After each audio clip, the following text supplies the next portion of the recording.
was the very church that sort of caused the decline of the festivals.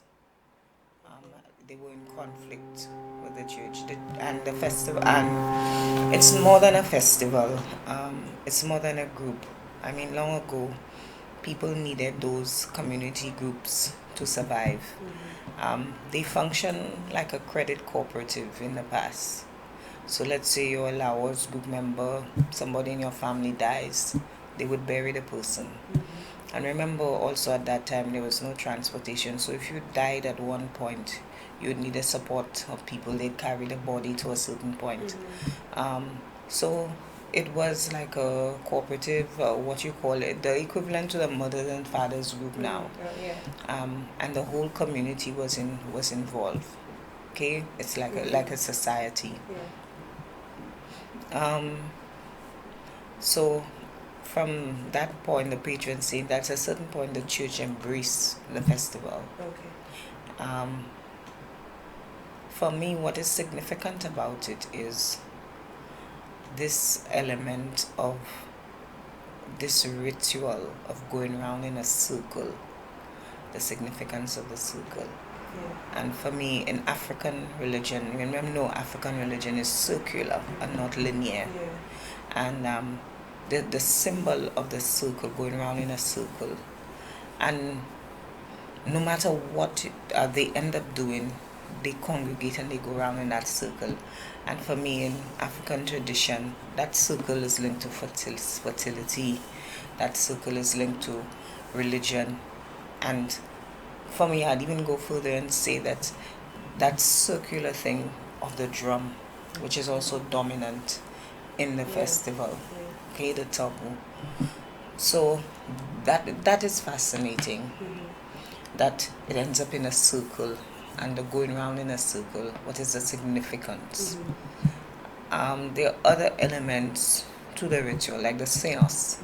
I mean, it's not calling upon spirits, but they use the seances to raise funds for their groups. But the seances are interesting. Remember also that the festival, it's a thing where we're coming out of a colonial past, a slavery, emancipation, and we're straight into a sort of a colonial regime. But we could not be lawyers, we could not be doctors, we could not be kings and queens. So therefore, we created something where that's the only point where I can be a king, I can be a queen, I can be a lawyer, I can be a doctor, I can pretend to be a police La Woz, police Marguerite. This is where I can become that. And for me, that was symbolic then. Well, now we are lawyers, now we are doctors, and now we are all those things. And what is there to aspire to now? And then that begs the question of why is the festival on decline? This spirit of community. We have changed drastically. We've become individualistic. But elements of the ritual still remain with us. And the seance, the shotwells, and you get arrested during the ceremony for dancing too much, for whining too much. There's a part of the ritual where they stop it. Somebody stops it and says, I'm putting $10 for that La Woz to stop now. And then somebody else, I'm putting $20 the La Woz to continue. We La Woz. So it's that sort of element of fun and games that I think that I enjoy the most. And I think persons need to experience. We did the festival. The festival has always been done in communities.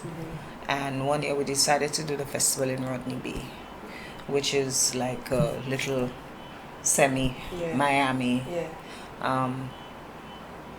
We blocked off the street between the malls, and what we did, we had a parade of the festival. And afterwards, people said that they had never seen the festival in their lives, and they had lived in St. Lucia, and that was the first time interfacing with it. And it generated a lot of discussion and topic on the festival in terms of why is it declining. It's because people don't know about it, the visibility. And CDF is now trying to embark upon a strategic plan working with FRC to revitalize the festival, where once something becomes, not, I don't want to say it's commercial, and people see a means where it can generate income, to generate interest from commercial entities, the private sector, to get involved in the festival, because there are avenues where the festival can develop into something. You can create products out of this whole La Woz thing, earrings, clothing, and fashion line. So we're trying to see how we can nudge the industry in that area. Also to educate the La Woz groups in terms of, okay, we have this fantastic festival, this fantastic ritual. Yes, in its raw form, we want people to come and see it and experience it. But there comes a point in time where, let's say you have to put it on stage, a display. How do you craft it? How do you use stagecraft and to help them to innovate it? So you keep the thing in its raw form, its state of tradition, but yet still you have a version where it's innovated. And that is what we want to try to do, and we want to try to grow the festival. It becomes a large festival. So we've invited the Cayenne group. Hopefully the Brooklyn La Woz group will turn up. And to invite countries where maybe there's something similar going on, and to experience a festival. And I think people don't realize that La Woz has specific foods that are really zoned in. The Dobwe La Woz, okay? This whole idea of boiling this large dumpling and having it to stew pork. Now it's not stew pork that has been refrigerated. They slaughter a pig and they stew those things and have their cold pot, their chaudiers. Even the way the food is cooked, it tastes differently. What you call pigtails, lacheco shaw, red beans. So La Woz has specific foods that they're familiar, that is related to it. The La Marguerite, on the other hand, have specific foods that are related to it, but are a little more sophisticated. They seem to feel that they're a little more sophisticated. They do things like macaroni and cheese, and there's a joke where I said to them, well, I'm getting distillers to sponsor the festival. Oh, what you getting distillers to give us? Bounty? No, we don't drink that, That's by La Woz. Like almost to say that's a low class thing. We drink scotch. So the Margaret have this sort of sophistication, and I don't know, the types of people that gravitate to it have that sort of air about them. In terms of the La Woz groups, on island there are 13 groups, recorded 13 groups. Of late, there has been a new group from Soufrière with young persons. The St. National Trust has established a La Woz group in Soufrière, as well as a La Marguerite group. But what we're trying to say is how to get more persons to form more groups and use that as a medium of really preserving that particular type of cultural heritage, because it's unique and it's the only type of festival that exists in the world in St. Lucia.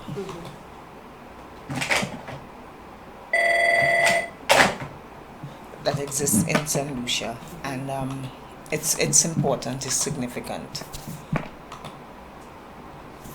Okay, you kind of covered most of my questions, but you kind of mentioned about the La Marguerite having that more sophisticated air to them, and in the Voice in the 1800s, there was some correspondence in which people were commenting and saying the whole festival on the whole is backward, and it's a display of how backward the St. Lucian society is, that people are wasting their time drinking, pretending, and all of that. So what factors do you think kind of contributed to that mentality of the festivals on the whole being backward, and then for one flower festival to see another one as backward as well?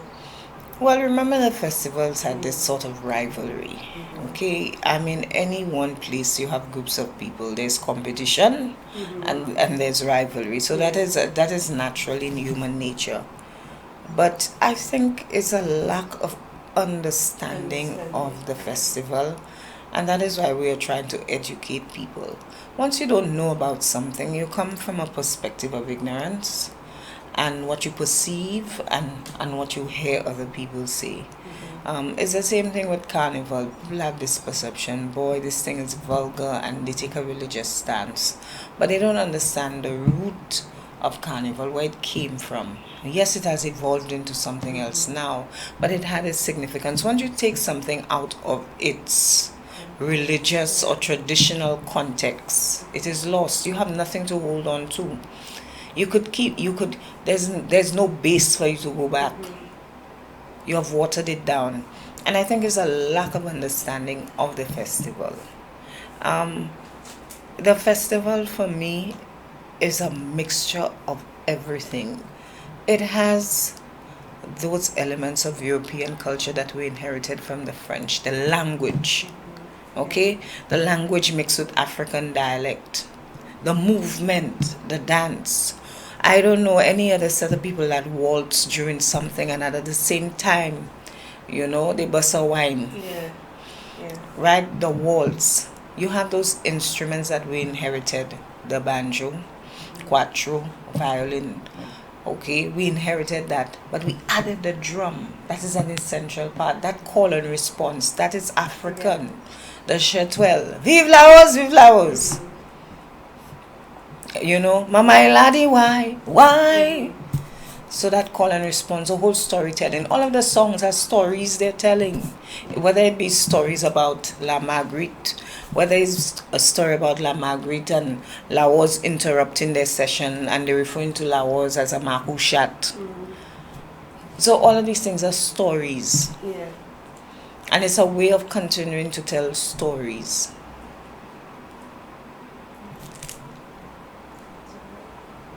And there's specific rhythms to each specific La Woz group. So you may find a La Woz group from Oleon. Now Oleon has a strong African tradition. It's almost like a whole tribe. Remember that's a stronghold. During the period, the fight for emancipation of the Neg-Maon. So that's where most of the freedom fighters went to live in the hills.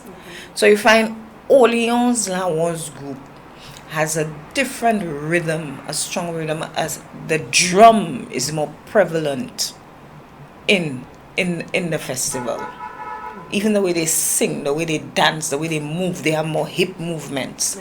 It's something to observe. And so each one is unique, and it shows that cultural retention. And for me, Oleo has that strong African retention. So if you look at it in the sense, boy, these people drinking rum and going around and don't understand the cultural context or significance, it has significance for us. We came here, we got here 40% of the cargo, and we have become a sort of a creolized people, where we have taken the resources that we were left with culturally and created something new. And that is what should be embraced. In the same way African Americans created jazz, we have created La Woz, we have created La Marguerite. And of late we have created a new rhythm that's controversial. Again, the same things, the Kuduru segment, Denry segment, the same things are said about it. It's vulgar, it's horrible, it's this, it's that. Why? And it's this context of, I suppose we've been taught anything black is not good. For me, there's no difference between Kuduru and, people listen to heavy metal and you wonder, well, what is going on? That in itself is in your face. So it's accepting ourselves and accepting who we are. I think the minute you do that, the easier things become, the easier it is to preserve the culture, and the easier it is to innovate. And this is what we have.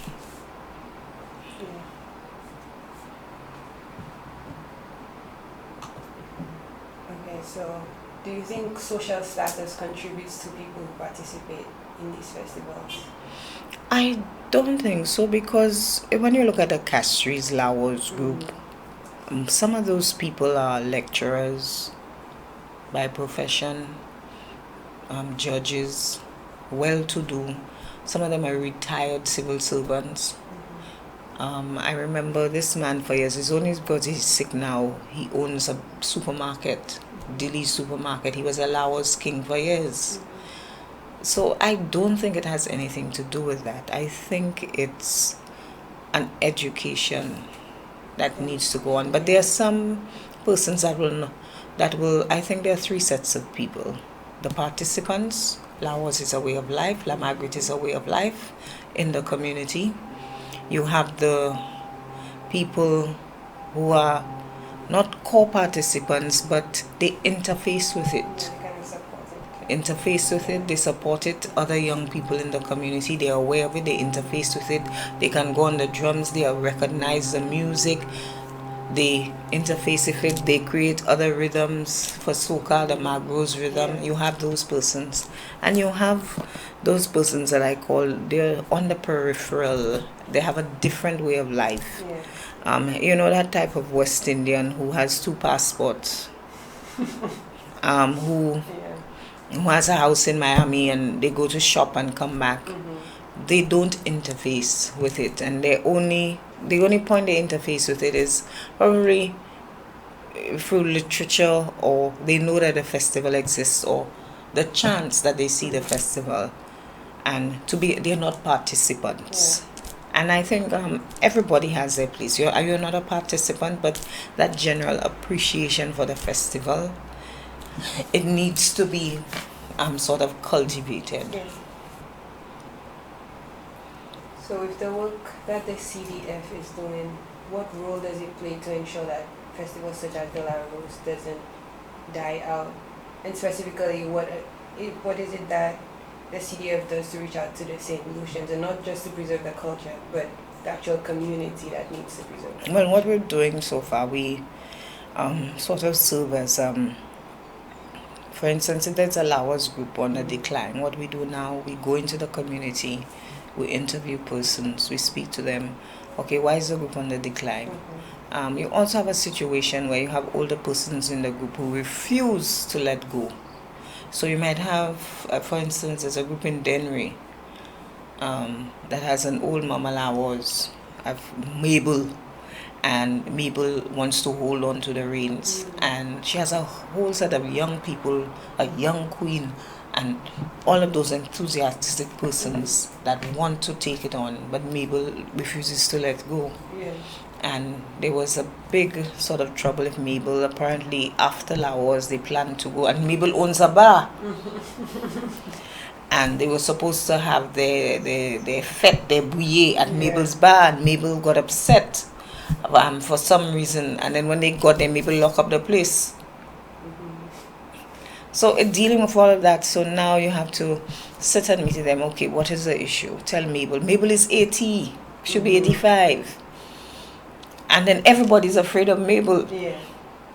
And I think that fear is a sense of respect. And you have to sit with them and work out and sort of conflict resolution. And then Mabel say, well, okay. And probably they decide, well, what they will do, they'll do something to honor Mabel. And really sit with them and find out, and then go into communities where groups existed, and they tell you, well, it's one person doing the work, you know, and then try to get them to revitalize and get persons on board. So that is what we have been doing. And sometimes we get calls from persons who want to start La Woz groups in their communities that don't have groups, or La Margaret groups. And they ask, well, what is the procedure? They'd like to learn about the ritual. They want to meet with their people. How do they? So that is what we're working on now. And we're also trying to get government to inject more funding into the festival. And I say that government, it doesn't matter which party. For the last 20 years, La Woz has been getting $20,000 to produce a festival. And from that, you know, you have to give the group some sort of subvention. And of late we've been really trying to zone in on the message. But since now things have changed, where La Margaret falls in Arts and Heritage Month, it's easier for them to get extra funding. Now you end up with a problem. What is La Woz going to do? So we're hoping that that extra funding comes through, where we can really work towards growing the festival.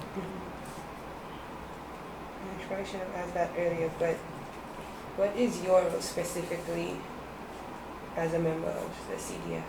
And your role, and what do you do? I'm the director of events and production. I sit and I produce mostly all the national events. Also, in terms of that, what we do is sit down and we conceptualize the event in terms of how it should go, what should be done, and we create events. Of late, we have created something called the Icon Series, where we honor St. Lucians who have contributed significantly to the cultural climate. So in 2015, we did Charles Cadet and the music of Charles Cadet. And we had this big concert and sensitized persons about his work. I mean, it was a full house. We did it during jazz. Then we did, the second person was Virginia Alexander, her contributions to dance. I'm sure you remember Les Enfants. And all of those people, Corky, who came out of her work, P.T. Sedley. So we did Virginia Alexander, and we got some of her, what we call her legacy, her success stories. Persons like Tanya Alexander, who is now a lecturer in dance at a university, and I think she was ranked one of the top 25 choreographers in the world. So we brought back some of those persons to perform. We even brought back some of the people from P.T. Sedley, groups like Shamalayan, and we created this event. This year we're looking at one of St. Lucia's first novelists, who is about 85 or 86 now. He lives in Canada. It's Garth Santoma.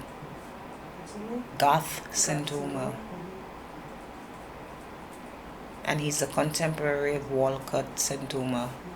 I believe he's the last one alive. So we have embarked upon that, creating the concept and executing that, and really sticking towards our mandate, which is education, development, preservation, and sort of innovation. So that's basically what I do on a day-to-day basis. It can get hectic, and sometimes with respect to the innovation, it takes a little while to convince people to move from doing something one way and to change. And I say that with respect to the La Woz when we went to Rodney Bay. They weren't too happy. I think that day, if my head was up on a pole, I would have gotten... but what we have learned is that change cannot happen too rapidly. It takes time. I got a band to play for the parade. The band is called Goa Mouvement, and they were playing the La Woz music. I don't know, one of the band members just changed a tune, and he played a song that's using solo. And that created a little, although they danced and they marched, that created a little angst. Because Sabata solo, ça c'est La Woz. He started playing Kuto.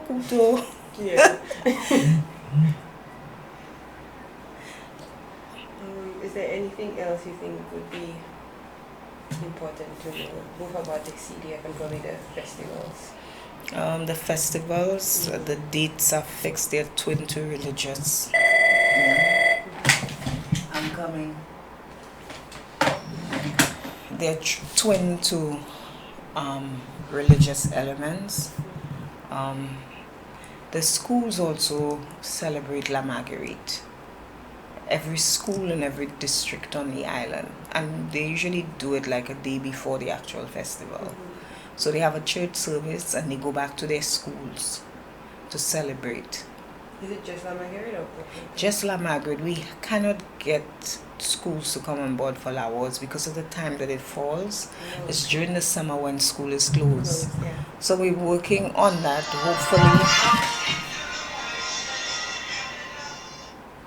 Hopefully, we'll be able to work on that in terms of getting more students involved in the La Woz Festival. But despite the input of the schools into the La Margaret Festival, the La Woz groups has a tendency to grow more than the La Margaret. To grow more?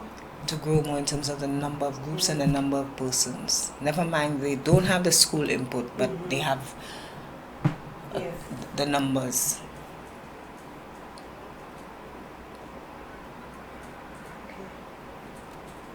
I think that's great.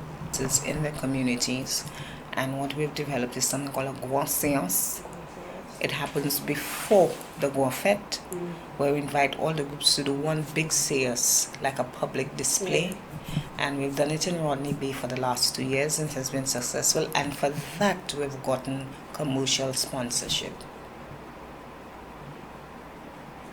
And the purpose of doing it like that is to allow the public to educate people what the séance is, what the ritual looks like, and have them interface with it and participate.